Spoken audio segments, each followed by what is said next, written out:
आज हम लोग बात करेंगे डीआरटी के बारे में। आपने भी डीआरटी के बारे में सुना होगा। अगर आपके पास भी किसी भी तरह का कोई भी सिक्योर लोन है तो आपके पास डीआरटी के तहत नोटिस आया होगा अगर आपने ईएमआई को नहीं भरा है। आज के वीडियो में हम लोग बात करेंगे कैसे आप अपने डीआरटी से अपने लोन को माफ़ करा पाओगे। अगर माफ़ भी नहीं हुआ तो 80% तक डीआरटी की मदद से अपने लोन में छूट ले पाओगे। तो चलिए आज के वीडियो को शुरू करते हैं। मेरा सबसे पहले हमें जानना ये ज़रूरी होगा कि डीआरटी होता क्या है। डेब्ट रिकवरी टर्मिनल, ये क्या होता है? देखिए, अगर आपका कोई भी क्रिमिनल केस चल रहा है तो उसके लिए कोर्ट है। आपका कोई ज़मीनी विवाद चल रहा है तो उसके लिए कोर्ट है। पर आपका बैंक के साथ विवाद चल रहा है तो उसके लिए कहाँ जाइएगा?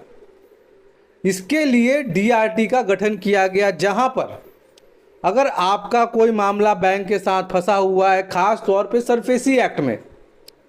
सरफेसी एक्ट में आपको लगता है कि बैंक ने आपको प्रॉपर नोटिस नहीं दिया, बैंक जो नोटिस दे रहा था उसमें कोताही कर रहा था, जो अमाउंट लिखा हुआ था उसमें कोताही कर रहा था, तो इसके लिए डीआरटी में जाके आप अपील कर सकते हो।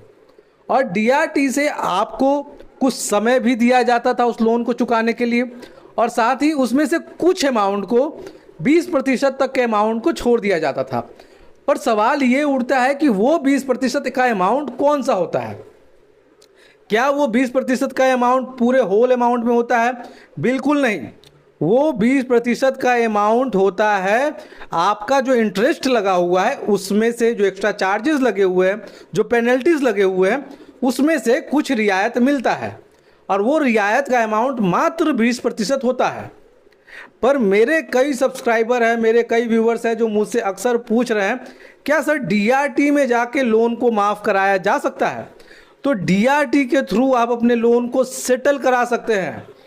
बैंक अगर सेटलमेंट की बात को नहीं मान रहा है, आप सेटलमेंट कराना चाहते हैं, आपको लगता है कि आप सेटलमेंट करवा सकते हो, आप अपनी पूरी तरह से सही हो, तब जाके आप डीआरटी की मदद से आगे की कार्रवाई कर सकते हो।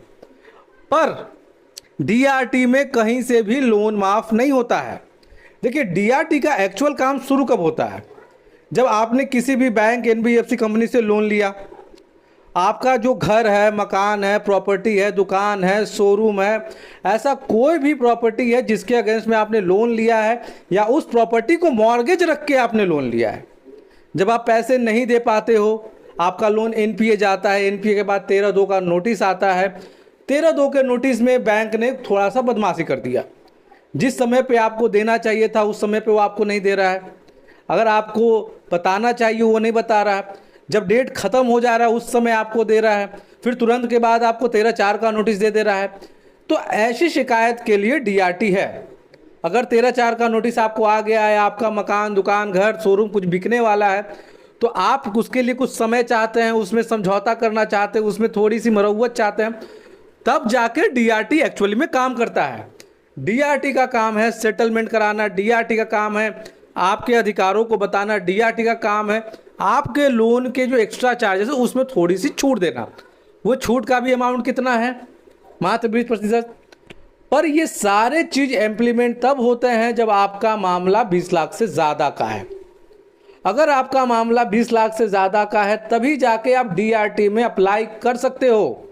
अगर आपका मामला 20 लाख से कम है तो आप तो डीआरटी में जाके अपने केस को रजिस्टर ही नहीं करा पाओगे।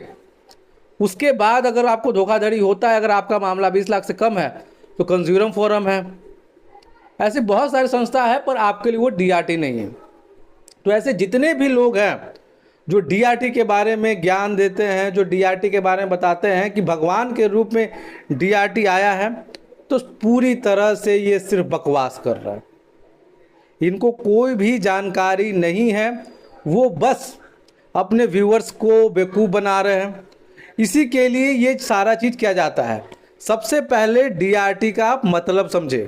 डीआरटी सिक्योर लोन के सेटलमेंट, नोटिस में गड़बड़ी, बैंक के पास शिकायत या बैंक से सेटलमेंट के लिए ही इस्तेमाल आता है। अगर आपके पास भी सरफेसी एक्ट का नोटिस है, डीआरटी के बारे में कुछ भी जानना चाहते हैं, वीडियो के नीचे कमेंट करके आप पूछ सकते हैं।